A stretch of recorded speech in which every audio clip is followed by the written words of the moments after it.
పుట్టినరోజులు జరుపుకుంటాడా? పుట్టినరోజులు జరుపుకుంటాడా?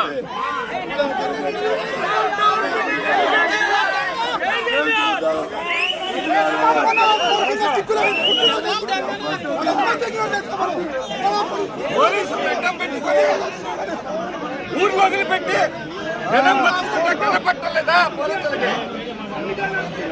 ఎన్ని గ్రామాలు ఊరు వదిలిపెట్టి బతుకుతున్నారు జనం? పోలీస్ శాఖ కనపడదా?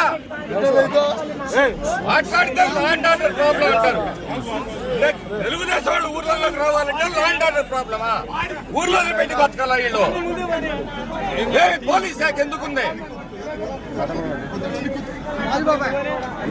వీడేమో అనిల్ కుమార్ యాదవుల్ని రక్షించడానికి, బీసీ కులాల్ని రక్షించడానికి అనిల్ కుమార్ అంట.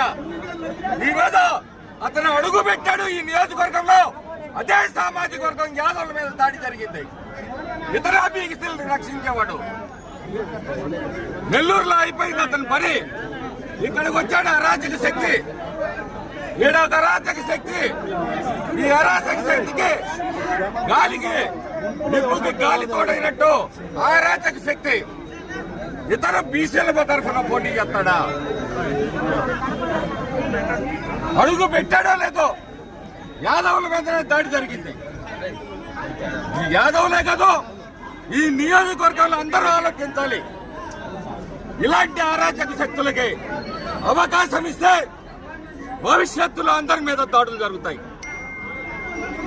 ఎన్ని సంవత్సరాలు, 5 సంవత్సరాలుగా వాళ్ళు ఊర్లో వదిలిపెట్టి ఎక్కడో ఊరికొకడు, చెట్టుకొకడు, పుట్టకొకడు బతుకుతుంటే వాళ్ళ మీద దాడులా?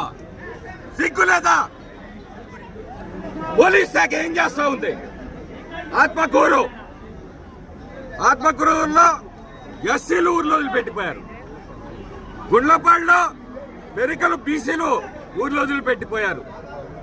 గొట్టెపాళ్లలో ఒక గొడవ జరిగితే ఒక వర్గం ఊర్లో ఉండాలి, ఇంకొక వర్గం ఊర్లో ఉండకూడదు.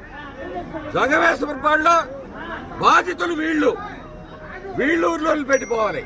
గుండ్లపాడులో బాధితులు ఊర్లో వదిలిపెట్టిపోవాలి.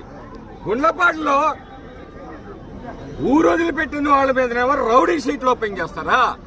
మర్డర్ కేసు చేసిన వాళ్ళ మీద రౌడీ షీట్లు ఉండవా? ఇదే న్యాయం చేస్తున్నారు.